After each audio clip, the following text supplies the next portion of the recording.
untuk investasi di Dapen itu yang paling penting adalah risk manajemennya. Berarti kita pendekatan resiko ya Pak? Betul. Boleh dibilang berarti Bapak mau bilang kalau sebenarnya Dapen Bun tuh secara investasi aman? Karena mempertimbangkan resiko. Pastinya kita mempertimbangkan risiko. Dengan tingkat pendapatan yang kita susun itu seoptimal mungkin kira-kira gitu Pak. Seoptimal mungkin dengan resiko yang kita bisa manage intinya gitu. Jadi investasi di Dapen Bun itu sangat beragam dan rata-rata semuanya menghasilkan. Semuanya menghasilkan. Itu sebenarnya poinnya. Jadi Betul. kita nggak ada yang namanya investasi itu yang tidak produktif lah Pak ya. Kalau memang mau menabung investasi buat persiapan pensiun pribadi ya gitu ya. Itu saran pertama itu mulai dari sekarang, mulai dari dini gitu loh. Jadi cepat-cepatnya lah. Banyak orang tuh khawatir kata-kata investasi itu dikhawatirkan kalau itu harus dimulai dengan uang yang banyak, uang yang besar gitu ya. Bahkan tadi seperti saya ceritain di awal, saya mulai investasi itu di saat kuliah. Uang tabungan aja gitu, uang saku yang ditabung, uang honor segala macam.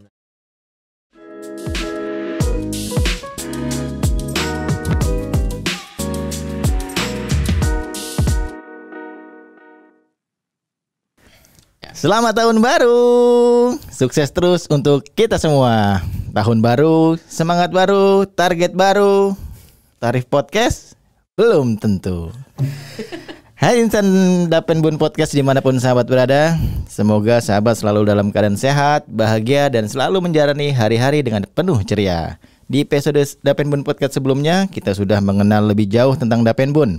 Kita juga sudah membahas mengenai pentingnya peran aktif peserta dalam ketepatan pembayaran manfaat pensiun, hingga bagaimana sistem kita bekerja seandainya terjadi bencana alam melalui Disaster Recovery Plan, sehingga data para peserta Dapen Bun tetap aman dan terjaga serta selalu dapat melayani. Nah, di episode kita kali ini kita akan membahas topik yang tidak kalah seru pastinya, tidak kalah viral, dan semoga bisa mencerahkan insan Dapen Bun semua. Dari podcast kita sebelumnya tuh banyak di kolom komentar banyak responden tuh tanya sebenarnya bagaimana sih pengelolaan investasi di Dapen Bun. Bersama saya Mas Indriatmo, inilah Dapen Bun Podcast, bergerak cepat, kerja cermat.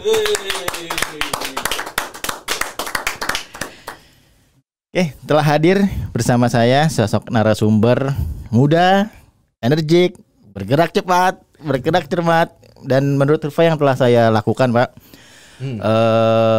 hampir separuh dari karyawati Dapen Bun itu mengidolakan Bapak. Separuhnya lagi soalnya saya, Pak.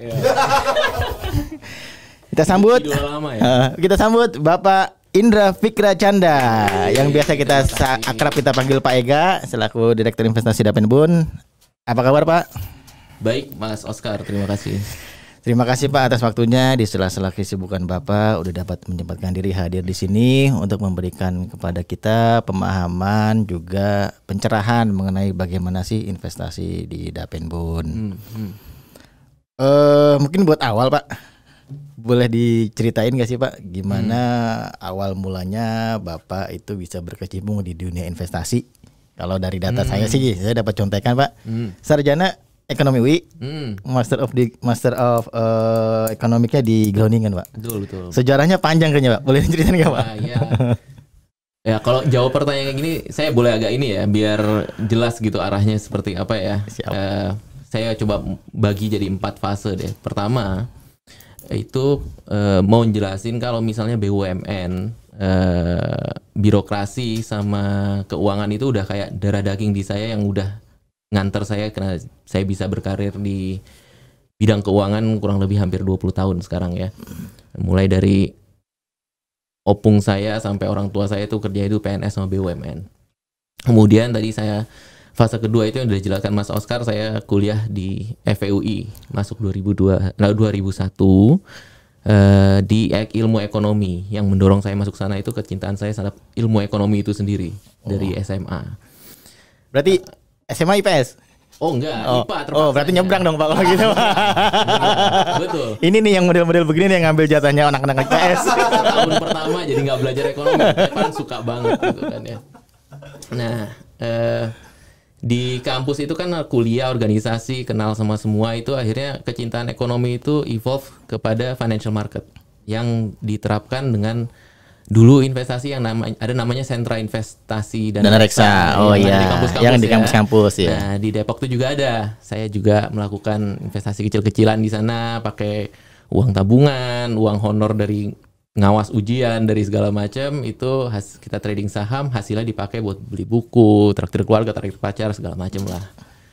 Nah, fase yang ketiga itu karirnya sebelum di Dapenbun. Tahun 2005 saya lulus itu dengan gelar ilmu ekonomi. Saya punya 2 target passion. Yang pertama, saya ingin kerja di pemerintahan sebagai di bagian policy making. Kemudian tetap untuk mengembangkan passion di bidang ekonomi dan keuangan. Nah, di situ yang dorong saya untuk berkarir pertama sebagai CPNS di Bappenas, sebagai staf perencana bidang ekonomi, sebelum akhirnya masuk kepada ODP di Bank Mandiri. Dan karir itu mendorong saya lebih fokus ke Bank Mandiri hingga akhirnya saya lulus ODP itu penempatan pertama di Aceh 2 tahun, pas 2 tahun setelah kejadian tsunami 2004-2005. Setelah itu saya promosi masuk ke kantor pusat di Treasury, di mana saya mulai menekuni trading selama kurang lebih 5 tahun. Dari situ nasib membawa saya ke BUMN lagi, masuk ke Dana Reksa Sekuritas tuh. Sementara saya terus mendalami ilmu trading, investasi, terutama investasi fixed income, kurang lebih 9 tahun. Lebih ke forex gitu ya Pak? Forex iya, derivatif. Terus akhirnya kepada fixed income, akhirnya DCM, Debt and Capital Market, masuknya lebih ke sana. Yang terakhir itu fase sebelum benar-benar masuk ke Dapenbun itu harus terus ya, namanya passion aja kan ya, tapi tetap harus dengan bekerja, dengan belajar itu kita terus mengembangkan kompetensi di bidang itu. Salah satunya mengambil sertifikasi di bidang investasi seperti WMI, WAPER dan juga CFA dan segala macam. Sampai alhamdulillah dapat kesempatan diberikan beasiswa oleh negara melalui LPDP untuk kuliah S2 di Groningen yang tadi Mas Oscar sebut. Di sana karena didukung juga dengan network dari expert keuangan, karena saya juga aktif di Uluni, itu mendorong saya akhirnya masuk kepada Dapenbun, di mana 3-4 tahun ini belajar banyak soal Dapen dari semua senior-senior yang ada di Dapenbun. Gitu kali cerita singkatnya Mas Oscar ya. Nah, kurang singkat tapi nggak apa-apa ya. Nggak apa-apa Pak. Kalau prakteknya kan memang dari awal kan Bapak kan memang basicnya udah ekonomi banget lah istilahnya. Kalau ngomongin instrumen juga udah ngena banget, tadi sempat ke derivatif, sempat ke forex. Terus setelah masuk Dapenbun Pak, ada hal yang sangat berbeda nggak sih dari keilmuan sebelumnya gitu loh Pak? Karena kan kita tahu bahwa Dapen kan sebenarnya lebih ke lebih ke tersistem lah istilahnya dibandingkan dengan kita. Kalau misalkan kita bicara di luar, ngomongin investasi di luar, walaupun ada aturan, tapi setidaknya kan mereka lebih fleksibel lah dalam penentuan kebijakan gitu Pak. Kalau bicara soal pengelolaan investasi di Dapen secara umum dan juga Dapenbun itu kan ini adalah highly regulated industry. Sangat highly regulatednya sampai ada POJK, aturan-aturan khusus yang mengatur yang ini boleh masuk, yang ini nggak boleh masuk gitu. Yang ini boleh masuk sekian persen, yang ini nggak boleh gitu kan ya. Nah, kalau di Dapen secara umum dan juga di Dapenbun secara khususnya itu semua investasi itu nggak boleh tanpa terkecuali nggak boleh keluar dari aturan yang sudah diset oleh OJK. Ada POJK yang mengatur tentang investasi di Dapen. Nah, di Dapenbun dan juga di Dapen lainnya nanti ada namanya arahan investasi yang ditentukan oleh pendiri, di mana arahan investasi itu juga mengacu kepada POJK tersebut. Jadi arahan investasi ini akan jadi buku primbon kita yang mengatur bagaimana kita melakukan investasi dan juga pengelolaannya supaya tetap dilakukan dengan integritas yang tinggi dan juga secara prudent. Jadi semacam manual book lah istilahnya, ini boleh, ini enggak, ini boleh, ini enggak gitu. Nah pertanyaannya Pak, kalau misalkan memang itu diatur, katakanlah segala sesuatu yang sifatnya diatur atau dibandingkan kita yang fleksibel atau padahal penentuan posisi portofolio itu kan untuk pencapaian tingkat optimalnya itu kan memang agak susah Pak. Agak susah. Kalau kita ngomong misalkan kita tahu lah instrumen paling tinggi misalkan ngasih return adalah saham. Betul. Sedangkan secara regulasi kita katakan saham dengan risiko tertinggi untuk dana pensiun baiknya sih sedikit bahasanya ya dihindari lah atau dikurangi lah porsinya gitu. Dengan begitu bukankah akan menjadi kendala untuk target pencapaian Dapen itu sendiri gitu. Nah, Itulah yang uniknya kalau kita mengelola investasi di Dapen. Beda dengan kita mengelola investasi baik untuk diri kita sendiri atau untuk perusahaan di mana kita diwajibkan untuk mencari yield yang tertinggi-tingginya. Nah, Dapen itu secara umum punya kewajiban untuk membayarkan manfaat kepada para pesertanya. Baik pada nanti maupun kalau misalnya dalam case-nya manfaat pasti kita harus membayarkan per bulan.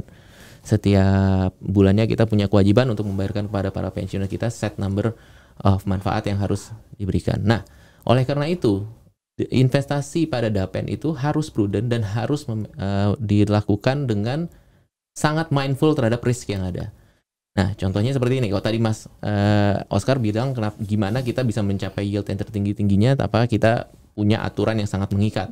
Nah, itu hanya tergantung daripada cara kita mengambil keputusan. Di Dapenbun sendiri, cara mengambil keputusan itu pertama, tim investasi itu punya rencana. Dan kemudian mereka akan menyiapkan usulan, di mana usulan tersebut dimasukkan kepada rapat komite investasi. Rapat komite investasi dihadiri oleh risk manager, di mana semua kemungkinan yang terjadi dalam investasi itu dibicarakan, diperhitungkan, dan juga nanti kita bicara mitigasi resikonya. Karena seperti saya bilang tadi, di luar yield yang ingin dicapai, untuk investasi di Dapen itu yang paling penting adalah risk manajemennya. Berarti kita pendekatan resiko ya Pak? Betul. Boleh dibilang berarti Bapak mau bilang kalau sebenarnya Dapenbun tuh secara investasi aman? Karena mempertimbangkan resiko. Pastinya kita mempertimbangkan risiko. Dengan tingkat pendapatan yang kita susun itu seoptimal mungkin kira-kira gitu Pak. Seoptimal mungkin dengan resiko yang kita bisa manage intinya gitu. Kalau dari sekian banyak investasi Pak, sebenarnya investasi mana sih yang lebih menguntungkan gitu dari profil investasinya Dapenbun gitu? Profil investasi Dapenbun itu sama, investasi Dapenbun itu kan beragam ya Mas ya. Mulai ya walaupun secara ya apa yang sudah sesuai dengan OJK, sesuai dengan POJK yang sudah ada, kita itu tetap punya investasi yang sangat beragam, mulai dari saham, obligasi, surat berharga negara, reksadana, sampai pada tanah bangunan, sampai penempatan modal kepada anak perusahaan. Nah, kalau kita bicara sih yang mana yang paling menguntungkan itu agak sulit, karena dalam beberapa tahun terakhir ini tim investasi Dapenbun itu menyumbang kurang lebih 300 sampai 400 miliar setiap tahunnya kepada hasil usaha bersih Dapen. Nah, kalau mau kita ambil sedikit contoh aja kali ya. Contoh kita itu, kita punya investasi di anak perusahaan yang namanya sekarang Bank Raya. Dulu namanya BRI Agro, sebelumnya lagi adalah Bank Agro. Bank Agro itu adalah bank yang didirikan oleh Dapenbun sendiri. Kita pemilik utamanya sampai pada saat kita melepas Bank Agro itu, sebagian besar sahamnya kita lepas kepada BRI dan mereka menjadi BRI Agro. Kita jadi pemegang saham minoritas. Nah, saat itu IPO kita mempunyai masih memegang nilai saham tertentu dan saham tersebut dicatat kalau nggak salah nilai perolehan sekitar 260-an. Ya, tahun 2020-2021 saat OJK sedang menggaung-gaungkan pentingnya bank digital, harga saham dari BRI Agro, Bank Raya ya, karena sekarang Bank Raya namanya ya. Nah, Bank Raya itu meningkat sampai di atas 2.000. Nah, kita tuh menjual sebagian besar saham kita sekarang kalau nggak salah dari bawah 2%, dari bawah 3% ya. Nah, pendapatan kita dari sana aja penjualan saham itu kurang lebih sekitar 200 miliaran.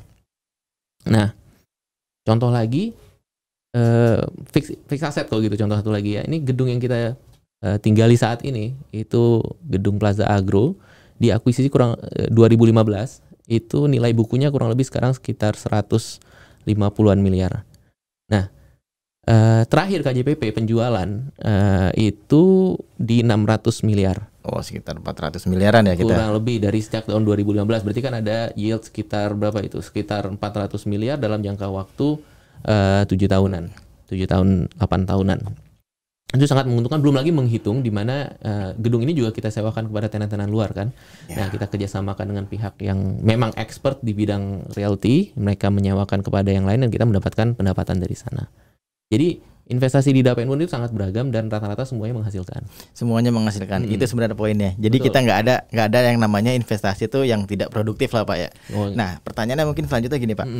Kalaupun ada ternyata perubahan ekonomi ataupun pergeseran kondisi industri atau ekonomi sendiri, kira-kira porsi mana Pak sih sebenarnya yang nature-nya Dapen itu sebenarnya harus digedein gitu loh Pak. Kalau kita lihat tadi, kita kan berangkatnya dari pertama yang kita pertimbangkan adalah tingkat resiko. Kemudian kebutuhan likuiditas. Kalaupun tadi kita sempat bahas mengenai tanah dan bangunan kan itu kan sebenarnya lebih ke aset non liquid dalam tanda kutip gitu Pak. Betul. Kira-kira ke depan arahnya pengelolaan itu seperti apa Pak?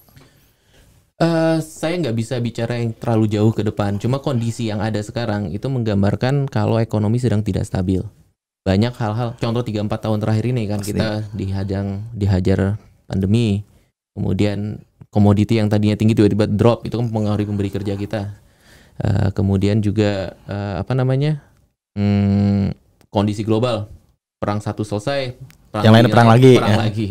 Nah hal-hal seperti ini tuh sangat membuat kondisi tidak stabil.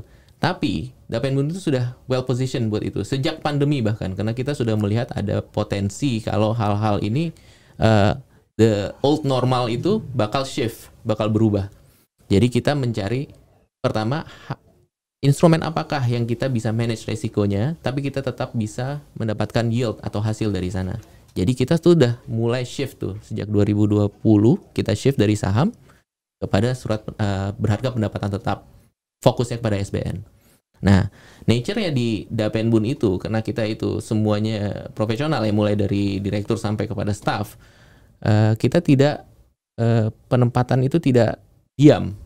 Artinya kita melakukan posisi, kita manage posisinya, either kita jual lagi, kita beli dan segala macam. Jadi active trading. Active trading ya. Itulah yang membuat yield kita bisa optimal lah ya. Agak optimal. Selalu optimal. Selalu optimal. Harus sih Pak sebenarnya. Optimal tuh harus. Betul. Nah, pertanyaannya mungkin gini Pak. Kalaupun ternyata kan sebenarnya kita kan manage liquidity gitu Pak. Betul. Nah, kalau kita runut 10 tahun terakhir kita pakai data roadmap lah katakan gitu ya.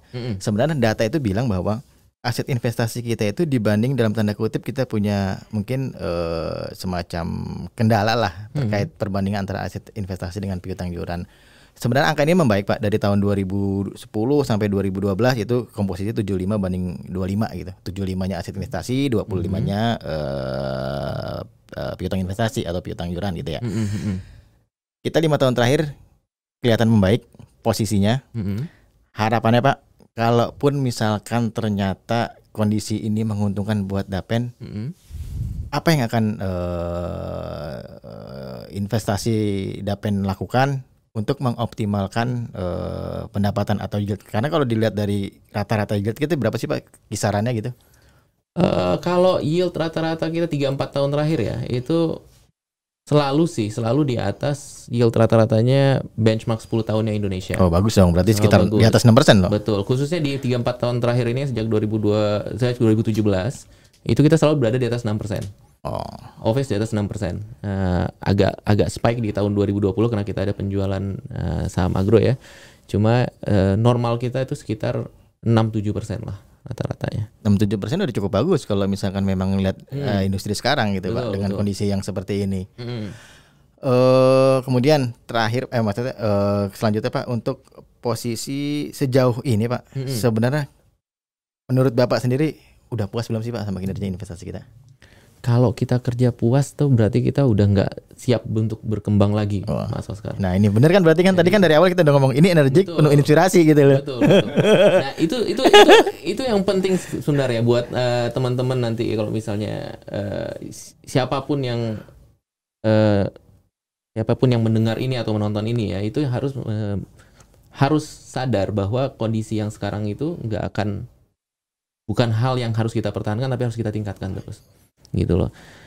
Hal yang sama kita lakukan di investasinya Dapenbun juga. Investasi Dapenbun itu kita nggak diam dengan posisi yang sekarang gitu. Misalnya pada saat yield yang kemarin 10 tahun itu kurang lebih sekitar tempat 7,2 ya kalau nggak salah. Tempat 7,2% ya. 7,2% itu kan sebenarnya dengan mudahnya kita masukkan aja ke sana, kita biarkan gitu kan ya. Tapi yang kita perlu meningkatkan posisi kita dengan cara melakukan trading yang aktif. Jadi pada saat harganya mulai meningkat lagi, kita jual, dan karena kita memperkirakan bukan hanya berhenti di situ pergerakannya, kita berpikiran pergerakan itu turun naik gitu kan ya. Jadi kita jual dulu, nanti kita pas harganya turun kita beli lagi dan segala macam. Nah itu butuh analisa. Nah kalau kita berhenti menganalisa, kita berhenti bekerja, itu artinya kita berhenti menganalisa ke depannya. Nah itu yang kita nggak lakukan. Kita terus-terusan tuh melakukan analisa dari tahun ke tahun. Kita analisa 3 bulan ke depan, 4 bulan ke depan, 6 bulan ke depan, bahkan setahun ke depan. Nah, caranya gimana? Kita aktif tuh membina hubungan kan sama stakeholder kita, baik dengan analis, dengan counterpart dan juga dengan stakeholder lainnya lah yang berkaitan sama pengelolaan investasi. Jadi informasi kita banyak untuk mengambil keputusan tentunya ya pasti. Betul. Nah, tadi ngomongin market naik turun Pak. Berasa ngantuk nggak sih Pak? Ya justru enggak loh. Hah? Justru kalau marketnya stabil gitu yang kita ngantuknya. Masalahnya bukan ngantuknya. Ngantuknya itu kan indikasi di mana kalau kita mulai lengah gitu kan ya. Jadi kalau yang kita lakukan pada saat market turun naik itu bukan adrenalin yang kita cari, tapi kita cari gimana caranya pergerakan atau volatilitas pasar ini kita bisa manfaatkan mencapai yield yang terbaik. Tapi kita tetap mindful terhadap resiko yang ada. Tadinya tuh Pak, kalau Bapak mau jawab ngantuk tuh saya punya solusi Pak. Iya Pak. Ini ada Coffee The Agro. Baik. Ini tadinya maunya bridgingan Pak. Gitu. Ternyata gagal. Salah dong. Salah caranya kalau gitu. Iklan sponsornya mati Pak. Iya. Itu gimana tuh jalannya? Wah. Ikannya gimana? Pak. Jadi ini dihapus? Ya, langsung aja minum aja dulu. Ya. Enggak apa-apa, lanjut aja. Ya, tadinya kalau ngantuk Pak, kita ada solusi. Ini adalah Coffee The Agro, salah satu unit usaha dari anak perusahaan Dapenbun yang bergerak di bidang food and beverage. Jadi kalau buat teman-teman yang kira-kira mau main ke Dapenbun, bisa mampir di Coffee The Agro, adanya di lantai dasar. Buat yang senang kopi, ada kopi hitam, kopi pandan, dan juga kopi Americano Ice. Dan kita punya satu namanya Coffee The Agro. Itu masterpiece di The Agro. Untuk yang nggak suka kopi, ada kopi susu, ada susu juga, dan juga ada teh. Ini beneran kan? Bisa gue minum? Bisa Pak, itu benar. Ini mati. Nggak bisa dimatiin ini. Apa? Screensavernya dimatiin. Udah 30 menit Pak tuh nyala. Itu 30 menit. The Agro benar-benar seger sih ini. Namanya Fine Coffee, emang benar-benar dari kopi biji pilihan. Enak. Enak, dimana hitam itu tetap sempurna untuk dinikmati. Yes. Lanjut Pak, tadi naik turun bukannya kita ngambil malah ngantuk, tapi kita malah ngambil posisi untuk memanfaatkan momentum pasar. Betul. Kalaupun ternyata Pak, pernah nggak sih Dapenbun itu misproyeksi lah istilahnya ya, pada saat kita udah menyusun kerangka dari pengelolaan portofolio, ternyata market berubah sebegitu cepat gitu kan. Ada nggak sih mitigasi resiko ataupun semacam apa sih yang harus kita lakukan untuk setidaknya mengamankan nilai aset kita yang udah ada gitu loh Pak? Pastinya ada ya. Kan tadi proses yang tadi saya ceritain itu salah satunya melalui rapat komite investasi, di mana kita akhirnya keputusan akhir untuk investasi di mana dan apa yang mau kita beli, apa yang mau kita jual, apa yang mau kita lepas, itu semuanya dilakukan di rapat tersebut. Itu yang mingguan ya Pak ya. Jadi kita lebih cepat gerak. Betul, gitu ya. Kita lakukan setiap minggu. Tapi di tengah-tengah minggu kalau misalnya tim investasi itu punya ide apa dan segala macam, itu bisa langsung diusulkan untuk dilakukan pembicaraan langsung. Kalau kita punya time constraint yang sangat penting ya. Okay. Nah, di rapat komite ini tadi dihadiri oleh risk manager. Nah, risk manager ini tugasnya itu dia untuk ngegeri kita bukan cuma dari aturan aja, tapi dari kondisi pasar yang ada. Nah, dia itu pada rapat itu bisa punya pertanyaan, gimana kalau marketnya seperti ini, gimana kalau seperti ini. Nah, itu makanya semua kemungkinan, semua possibility dibahas di sana, dan kita punya mitigasi untuk masing-masing posisi kita itu. Jadi pada saat terjadi, kita tinggal mengimplement rencana tersebut, gitu loh. Salah satu keunggulan, bukan keunggulan sebenarnya, emang mitigasi resiko kita dari komite investasi itu ya Pak. Betul. Ya? Bingung lagi nih mau jawab. Semuanya udah dibahas, semuanya udah tentang pengelolaan Dapenbun udah sempat udah dibahas semua. Mumpung kita masih ada durasi berapa menit? 30 jam lagi Pak. Mumpung ada pakarnya, Pak. Nggih. Boleh nggak sih disampaikan ke teman-teman Dapenbun ataupun ke karyawan-karyawati Dapenbun, seandainya kita mau berinvestasi gitu kan, sekarang pribadi, banyak tuh maksudnya. Pribadi ya, sekarang kan banyak platform-platform digital yang ada di luar sana. Kiat-kiatnya apa sih Pak supaya investasi kita sebenarnya lebih proper, juga lebih terukur lah resikonya, ataupun kita nggak kena investasi bodong, kira-kira gitu Pak? Oke. Ini buat investasi buat pensiun atau Buat kita Pak, kalau Oh, buat pensiun dari cerita tadi sih saya maksudnya buat pribadi tapi buat pensiun masa sendiri gitu? boleh lah. Oke. Jadi gini, kalau memang mau menabung investasi buat persiapan pensiun pribadi ya gitu ya, itu saran pertama itu mulai dari sekarang, mulai dari dini gitu loh. Jadi cepat-cepatnya lah. Banyak orang tuh khawatir kata-kata investasi itu dikhawatirkan kalau itu harus dimulai dengan uang yang banyak, uang yang besar gitu ya. Bahkan tadi seperti saya ceritain di awal, saya mulai investasi itu di saat Kuliah. uang tabungan aja gitu, uang saku yang ditabung, uang honor segala macam. Nah sebenarnya asal disiplin melakukan investasi itu dimulai dari awal tuh nggak masalah. Dan dimulainya itu juga dengan instrumen yang tentunya aman. Caranya gimana supaya aman? Itu lakukanlah riset yang lebih mendalam. Mulai dari instrumennya itu sendiri sampai siapa yang menjual gitu kan. Kan tadi bicara soal aplikasi-aplikasi yang udah sering banyak ya. Contohnya tuh Bibit, tanam duit dan segala macam gitu ya. Nah, pilihlah kalau memang mau melalui itu, pilihlah yang sudah terdaftar di OJK. Sudah terdaftar di OJK, kemudian pilih abis itu instrumennya yang aman juga. Contohnya masuk kepada reksadana pendapatan tetap atau beli ori sekalian, karena ori itu kan sebenarnya SBN yang dijual retail toh. Iya. Jadi jelas itu backupnya negara, jadi insya Allah nggak bangkrut lah ya kalau negara Indonesia kan. Jadi itu salah satu ininya. Yang kedua itu konsisten. Jadi kalau memang sudah menetapkan diri misalnya 10% dari pendapatan bulanan mau tak tabung kepada rekening Untuk investasi gitu kan ya, investasi buat pensiun gitu kan ya. Konsisten tetap. Jadi kalau memang 10% dari misalnya pendapatan gaji 10 juta, berarti kan 1 juta ditabung. Nah, pada saat nanti gaji naik ke 15 juta, jangan cuma 1 juta lagi. Jadi 1,5 juta. Gitu loh. Jadi naik terus perlahan-perlahan saat seiring dengan pendapatannya, dan jangan dicek gitu hari-hariannya pergerakan investasinya, karena memang buat 10 tahun, 20 tahun, 30 tahun lagi kan, bukan buat sekarang. Kalau kita lihat entahlah turun, entahlah naik, itu pasti kita tergoda tuh untuk mencairkan tuh. Apalagi tiba-tiba udah setahun udah lebih dari 10 juta, dari 15 juta gitu kan ya. Jadi dibiarkan aja dan konsisten. Dan kalau misalnya dapat bonus, dapat THR sebagian, mungkin kalau bisa disisihkan juga. Gunanya apa? Selain buat nambahin yieldnya, yang uang-uang ekstra tersebut itu juga sebagai buffer kita melawan inflasi. Inflasi yang memang tiap tahun naik toh. Pasti. Gitu loh. Nah, saran terakhir itu